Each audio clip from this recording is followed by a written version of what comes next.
Good morning and welcome to the Really Helpful Club. And this is the latest in our In Conversation With series. And this is where we shine the spotlight on different entrepreneurs, on business experts, all leaders in their respective fields. And this morning, I'm going to be joined by Sue Drew. Sue is a health coach and she's there to help us along our journey to achieve our optimal self. And I love this series because this is where we really get to understand the person behind the business. And many of us know about the company, we might know what they offer, we might know their services, etc. But actually, we think it's really interesting and insightful to understand the person behind the business, why they launched it, what the inspiration was. And actually, we think some of the challenges that they've had to overcome and the rewards and how much they enjoy running it. Now, I'm going to be joined by Sue. I can see she's joined the live, but what I'm just going to do is send her an invite so that she can actually come on and you can hear from her. Here she is. She's also requested to join. I always think it always makes me slightly nervous at this point, just hoping that my guest and interview is going to be able to join us. And here she is. Well done, Sue. Morning. Very nice to see you. Good morning. Good. And now we've got one or two people who've joined us already. So you might want to give them a wave and say hello. Yes, we've got people joining all the time, which is great. Thank brilliant. you all for joining us. And thank you, Sarah, for having me. Well, my pleasure. I was just saying, I love this series because I've been doing this for, I guess, 18 months now. And it has been, for me, a really insightful journey because so often we think we know the business, we think we know the person behind it. And actually, we learn so much more when we stop and ask, tell us about you, tell us about your why, tell us about why you do what you do and some of the challenges you've overcome and so forth. And we feel this really humanizes the person, humanizes the business, and really gets to peel that layer of onion off that helps people who want to know about you to understand more about what you do and why you do it. And so I absolutely love this series. And I think you are my 45th. If I can interrupt for 1 second, I love all these series too, because fundamentally, I love understanding what motivates people, what their why is and why they're doing it and how they started and everything. So I just have to commend you on this series. I think they're great. Well, I'll certainly take that. And what is lovely, because we record this and share this, I will bank that that compliment. So thanks so much. Just keep them coming. We can't get enough of that. And actually, that I think is what's so interesting. Actually, is that understanding. I don't want to sort of steal anything from what you're going to share, but I think what's so interesting about so many of the different people I've interviewed in this series is, yes, they're amazing at what they do. Generally, their whole mantra is to take the stress out of life and to help people, whether it is with event planning or managing their life, managing their business. There's little steps to help people to be able to run their life more effectively and more easily. But actually, it's that journey of relatability that is also so interesting, that so many of my guests have, this is not necessarily their first career. This is almost their passion, the career they've been waiting to have. And I think it's why the why is so important. It gives them real joy. Mm-hmm. And, they've usually had some amazing professional career, and it doesn't take away from that at all.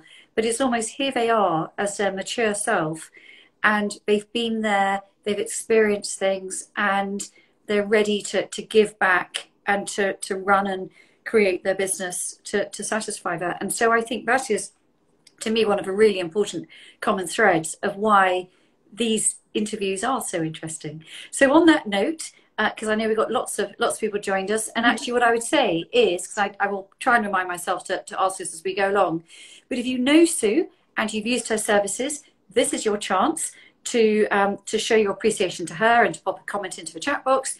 But also, if you want to know something, this is also your chance to put her under the spotlight and go, well, Sue, can you tell me about this? Or, can you share something about that? So this is your chance to ask a question as well. Sort of going back to, sort of feeding on to, you know, what you had to say, Sue, about, you know, you sort of get to know the why.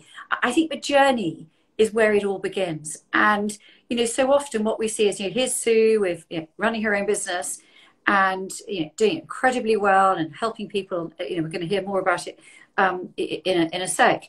But actually, I think the journey is every bit as interesting as the destination itself. You know, how did you get here? So tell me about Sue Drew and how you come to be in the UK and you know, be where you are now. Sure. Thank you, Sarah. Well, it's a busy journey, I have to say. As you can hear, I'm Canadian. Some people may think I'm American, but I'm actually Canadian with a British father. So I have dual citizenship, but I've lived in Britain for 37 years, and actually longer than Canada. So I came over here after university to really escape my father, who kept saying to me, "What are you going to do? You need to get a job. You need to do this." And after 3 years of a BA, I still didn't have a clue what I wanted to do. And at the time, loads of Canadians were coming over and we were all just getting jobs. So I got a job at a Canadian investment bank, and I was sure that I was going to be sort of running the bank and having a really important job and stuck in the back office, and but just had a super, super summer. And then I was scheduled to go to Verbier to work as a chalet girl, which wasn't really something we knew about in Canada. And stupidly, I gave them my Canadian passport and then got rejected. So here I was in London with really not knowing what I wanted to do and thinking I have no money and I don't really feel like I want to go back to Canada yet. So I ended up staying. It was the birth of the Big Bang. Everybody was talking about the Eurobond market. I didn't have the faintest idea what a Eurobond was. But I thought, okay, I'm going to do that. So I interviewed with some Canadian banks because I really wanted somebody to be able to pay for a trip home and that I could see my family, and ended up working for a Canadian investment bank for a few years, covering Scottish clients and London clients. And it was a wonderful time. We were flying on private jets. There were IPOs. You know, I was 21 years old. I was sort of thinking, wow, this is amazing, and getting a bonus every quarter. So it was a really magical time, except for then the recession hit in Canada. And also I had switched firms and I didn't really like it. So to fast forward, because we don't have all day, I ended up doing an interior design degree at the Inchbald School in London, and loved that. Had a phenomenal 18 months doing that. But the recession was still on, and it was like, well, you could earn £6,000 a year as an architect or an interior designer. And I thought, I can't even live on that. So I went back to a headhunter. I thought, okay, I'm going to broaden. I'm going to go sell US equities and Canadian equities. And the first headhunter I went to said, you know, you'd be a great headhunter. And I thought, you know, I'm not 60. I don't have all these contacts. I don't know the market. I can't be a headhunter. And she said, yes, you can. So I spent the next 11 years, Sarah, headhunting in the investment banking world, mainly in the debt and capital markets group. I worked with a huge variety of American and European and UK investment banks, some of the sort of titans who are running those organizations now. And I became a partner in an all-female headhunting firm, which was a real novelty at the time. And when I look back now, just so progressive in how we enabled women to work. And I don't even think the world's really caught up to that now. And then, you know, it's a pretty demanding job, and most of the phone calls happened after work, at which point I had our first child. My husband worked in the city also.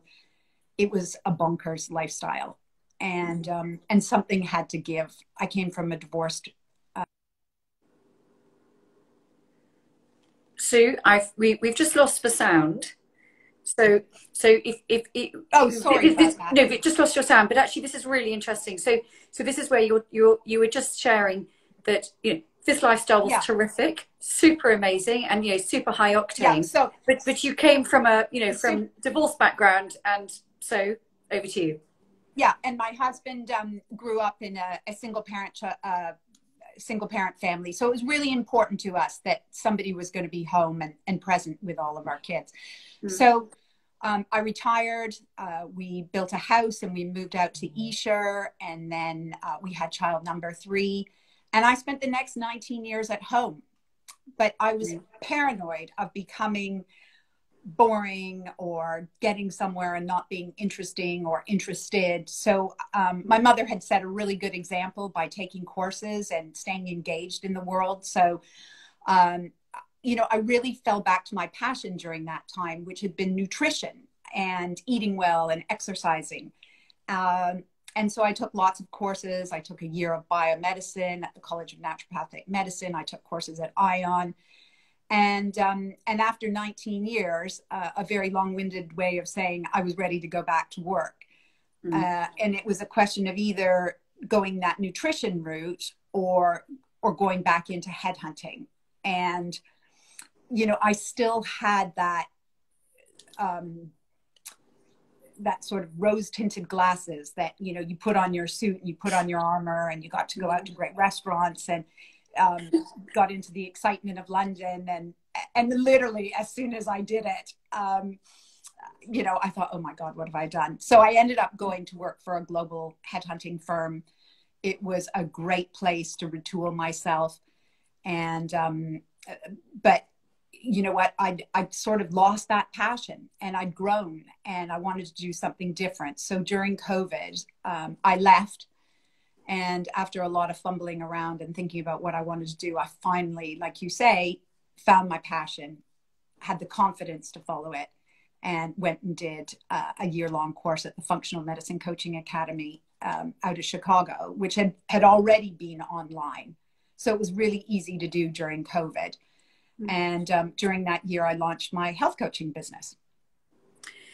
What a brilliant journey. How fascinating. And I think that there's so many things I would, you know, love to kind of dwell on and sort of, you know, sort of home in on. I mean, I guess that beginning of coming over to London to escape your father, and not to escape him, but to escape that, you know, age-old question that I think all of us have experienced. And now if we are parents of teenagers or young adults, we are guilty of doing that same thing of, you know, and what are you going to do? And you sort of see that kind of that mix of sort of glazed eye and terror that comes back at you because you Absolutely. don't know. and here you are, you know, you took until, I guess, I mean, there was this passion that was building, and this, I love the way you refer to, you know, retooling, but you were building skills along the way. But it took you until this point for you to turn that passion into the thing that you now do as your business, as your career. But it hasn't stopped you having a busy and a fulfilling, you know, career path to date, with chapters that have probably suited you and worked around the person that you were then and wanted to be. But now you are ready for this chapter. And I think that is so relatable to our audience, and I think to so many people out there who are maybe thinking, well, should I take the leap? You know, am I skilled enough? And your evidence, your proof that actually keep reskilling, keep building on the skills that you already have, but ultimately follow that passion. Absolutely. So tell us about the health coaching business and what was the trigger? What was the inspiration to you know, to turn it from passion and even hobby to business? Okay. Well, you know, the most logical path for somebody who's been a headhunter and sort of has the skills that I've got is to go into executive coaching. And that's certainly the direction that loads and loads of people are doing right now. And I looked into it. And quite frankly, Sarah, it just didn't excite me. And so when I was sort of faced with what am I going to do now, you know, I've been following the Institute of Functional Medicine, and I have loads of podcast people I follow in the health and wellness sphere. And I think I was just Googling around, and, you know, I've literally found this functional medicine health coaching course for a year, and it integrated coaching and nutrition and exercise and mindfulness and sort of the whole gambit. And you know, it was a really profound revelation when I went back to work, because I saw everybody was sitting too long. They were always on their phones. They didn't break to eat properly. They didn't move. And, you know, it was pretty much 24/7. And I thought, my God, you know, what is happening and what is going to happen to all of these people? So, you know, it sounds woo-woo to say I kind of had a calling, but you know, even when I had gone back to work, I found myself more drawn to saying, well, if you're sick, you need to take this, or, you know, this would be a better breakfast, or how about going for a walk in the park? And so as soon as I saw that health coaching course, I was like, this is it. This feels right. This is what I want to do.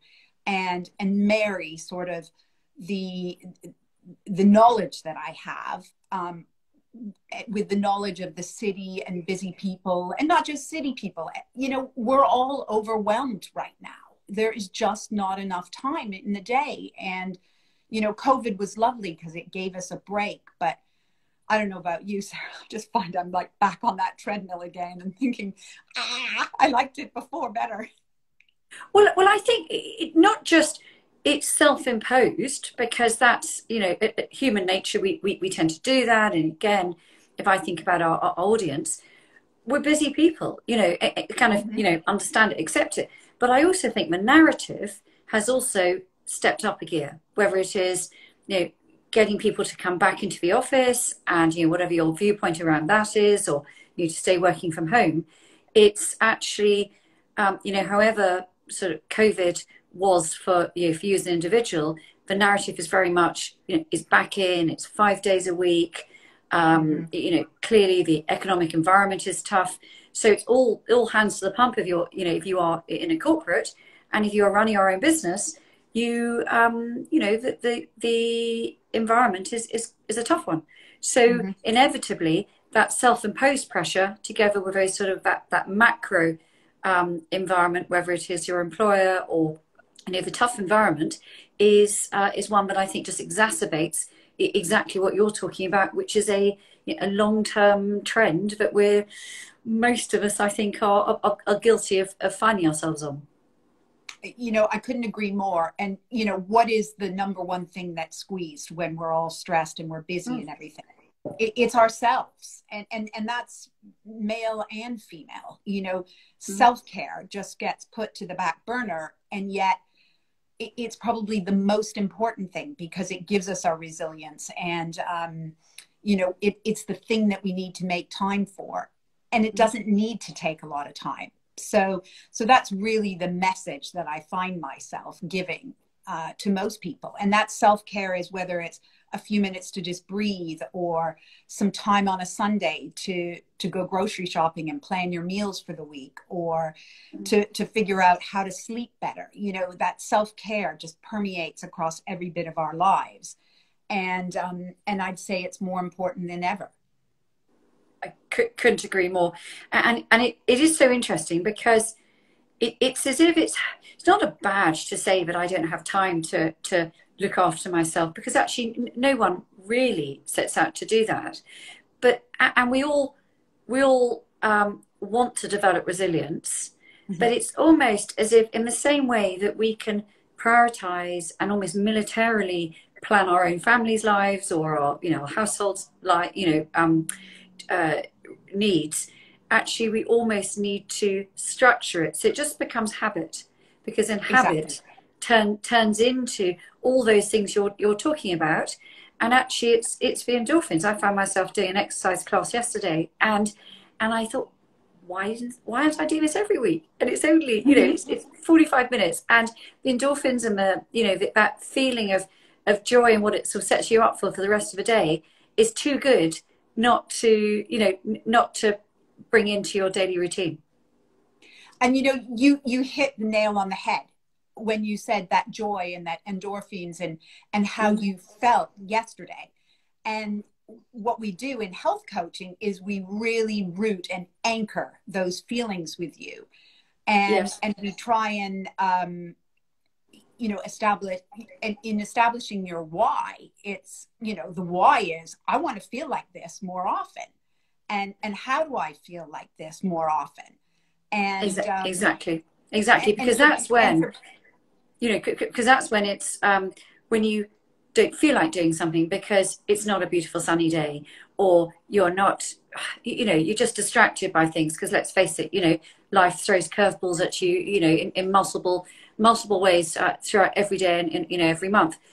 That holding on to your why is what makes you continue with it, and it's that, oh yeah, that makes me feel good. So tell me a little bit more about the services you actually provide. So I mean, that's terrific to understand why you do what you do and the joy I think it's giving you as well.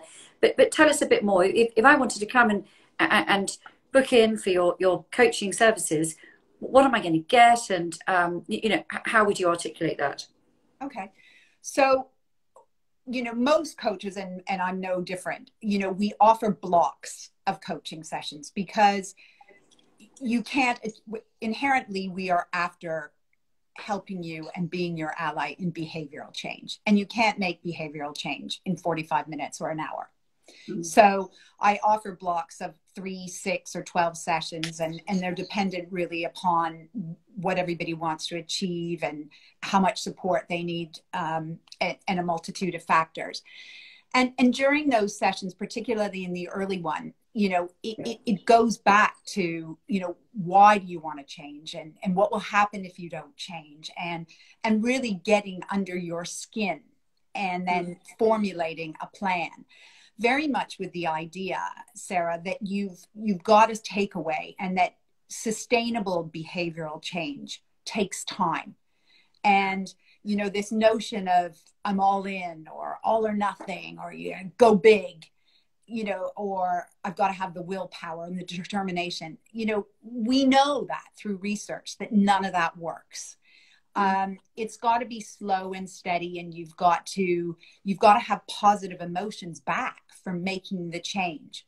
So I really work with people, whether it's weight loss, improving their sleep. Diet is a huge one, and I don't mean dieting. I mean integrating healthy, whole food choices that mean they don't get a 4 o'clock in the afternoon slump and grab for a cup of coffee, or, you know, they're not wired and on their devices right till the minute before they go to sleep, and then they wonder why they don't sleep. So or it be, I'm overwhelmed and I don't even know where to start, or, you know, my heart's palpitating all day long because I've got so many things to do. So it's not one thing ever, Sarah. And you know, even when people come to me and they say, I want this one thing, it's amazing how it sort of spills over into a variety of things. So by making one really small change, or multiple small changes, you really can make a huge impact in people's lives. So, you know, that's what gives me that's what gives me the meaning and purpose to do what I do. Not because I'm arrogant enough to think I know it all, but that I've had this sort of lifetime and breadth of experiences, both as you know, the eldest of 4 kids, and then my work life, and then, you know, I've got 3 young adult children, and I think between them there isn't anything we haven't been through. And then I've got loads of friends, and you know, we all share pretty authentically about the challenges that we've had. Fantastic. And now look, I mean, that sounds incredibly appealing, and I get that totally, in terms of someone could come to you and they think, well, actually, look, I just want to lose weight, or I'm waking up at 4 o'clock in the morning and I lie there, you know, just thinking to myself for a couple of hours, and I still can't get back to sleep. And we all know that cumulative, you know, lack of sleep is a killer. And then it has so many sort of knock-on consequences. But what do you think makes what you're offering different, and you know, dare I say it, unique? So I think, you know, I've mentioned before that breadth of life experiences, but more importantly, I think it's empathy. I think it's empathy and patience, and meeting people where they're at without any judgment, so that hopefully they can be vulnerable and share openly. And sometimes it's just a case of, Sarah, reflecting back what you've heard. But it's also having sort of the breadth of tools in your toolkit, that if they come in and they say they want to lose weight, but then actually it's not about the weight, it's about, as I've got with one client right now, where her weight is her armor that's sort of protecting her against over the grieving and sort of letting go of her husband who died a number of years ago. Or, I've got a young girl who is wanting to lose weight. And, it's never about just the weight. It's about the emotions. And, we talk about peeling the onion back, about all of the layers that you need to peel back, because we all eat for a variety of reasons. Yeah. Yeah. Completely agree with that. And I think from the outside, it is that sense of authenticity and non-judgment, which is incredibly important, because no one comes to you without having made a conscious decision to go down that path. And therefore, and sometimes it takes time. Sometimes it takes time for people. They'll call me, or they'll talk to me about it, and then they'll say thanks. And I've got one client now. She waited 2 months to come back. Somebody else, I said, go talk to lots of people and see who you feel comfortable with, because at the end of the day, it's no different than any other business. We want to work with people, and we want to be with people who fundamentally we like and we feel comfortable with. Exactly. I couldn't agree with you more. And I guess on that note, thinking about you now as a business owner, and here you are where, you've been in that business of being a headhunter, so putting people into businesses, understanding them. And here you are, you've retooled, reskilled, taken that leap of starting and running your own business. And clearly, this gives you a huge amount of joy. But what do you find most rewarding about running your business? And I know you haven't been doing it that long, but tell us about your own endorphins from running your own business. Well, first of all, my number one mantra was I didn't really want to be accountable to anybody else except for myself. Yeah. I didn't want to feel judged, or that I had to put in certain hours, or that if my kids called me or I needed to do something, I had to explain to somebody. So I love the freedom and the flexibility that, 1 minute I'm on the phone to a client, and the next minute, I'm off walking the dog, or, I can cook dinner in between clients, or, I do my social media more on the weekend than the week. And it's that freedom to make choices and to have my work now fit into my home life, and to have the adaptability of that home work life. Exactly. And I guess it is that balance that each of us as a business owner understands acutely. It is, freedom comes with responsibility, but freedom and, that responsibility comes with that choice and freedom as well. So it's that whole balancing out of control and freedom, but also you are away from the the corporate structure and infrastructure and support that so many of us have known in that sort of previous journey. So so I guess given where you've got to, and clearly what you're doing brings you a huge amount of joy. But if someone came to you and said, "So Sue, look, I'm thinking about starting my own business, and this doesn't have to be exclusively to to health coaching," what would you give them from the coalface as someone who's done it in the last sort of 18, 24 months? What's your best advice so far as to what would you share as to a prospective business owner? So I'd say, first of all, just do it, Yes. and take a chance. The worst thing that's going to happen is you fail. And I love that word failure, because failure is where our growth happens. So, I'd say there really is no downside. I'd also say, keep learning, keep challenging yourself. It'll prevent Alzheimer's if all else fails. And, stimulate. So take courses and rely on your network. And, there's always going to be so much that you don't have perfectly set up, but you just have to to jump in. And, you know, I am going to put a plug in for you now, particularly if there's people out there like me who are thinking about going back into business or have had time, you know, all those courses or one-day webinars and things I took through the Really Helpful Club were huge confidence builders, and just allowed me to learn in a really safe space, and to admit that you don't know how to do things. You know, this is my first Instagram Live. You know, I think you just have to say yes, Sarah. You've got to just jump in there and do it. But at the same time, realize that, you know, we do everything, right? So you don't start your own business for an easier life necessarily, but that boundaries become pretty important, because your work and your home lives blur, particularly if you work in your home, and you just do need some sort of discipline. Otherwise you'd be doing it all day, every day. Really insightful advice, and I will absolutely take those compliments and lovely feedback. Thank you so much for that. And just to plug again, we will share this on our IGTV channel. We're going to share this on LinkedIn and on the website, because when you get sort of feedback like that, we want to shout about it too. And so if you are enjoying this, please don't keep this to yourself. So when you see us share it on the website and share it across the different social media platforms, if you want people to know about Sue and to know about what we do and how she can help you, then please do share it onto your networks, onto your followers as well, because this is too important just to keep to yourselves. And I love that, Sue, where you say, I love failure. I love the word failure, as it's where growth happens. And it's so true. And I think so acutely as the business owner, you feel it every day, you know, and your learning curve, just when you think that learning curve might just be flattening just ever so slightly,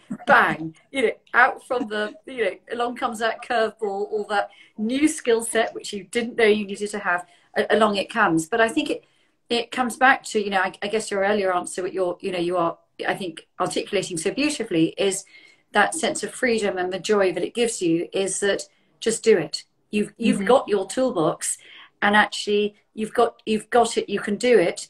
But the only way that you can build that confidence is to have the courageous, to take that courageous step and to just take the leap.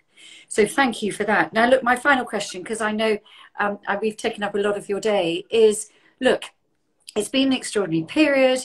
You're on the early stages of your business, but if we were to meet, say, in a year or 2 years' time, and talk to our audience again, what do you think you would be sharing with us when we're looking back in the rearview mirror of, well, this is what I've done in the last 2 years, and actually this is my aim for the business going forward? What do you think the business will look like? Well, I really hope that it's a thriving practice. I'm not looking to be the most known, or in fact, if anything, I'd love to be everybody's best secret.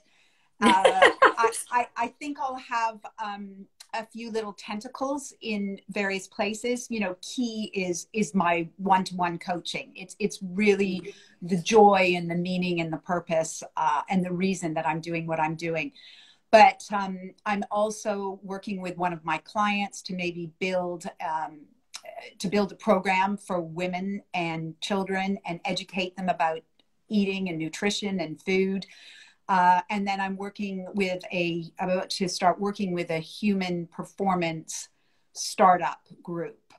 And that will be great, because it'll be working with a really integrative team, and they are really at the cutting edge of health tech and med tech, which is really where I see the world going. So to be part of that team is incredibly exciting for me. So, you know, a couple of years, I hope I've got my finger in a couple of pies. I hope I'm still managing to keep my home life in one piece, that I'm seeing my friends and keeping myself healthy and happy.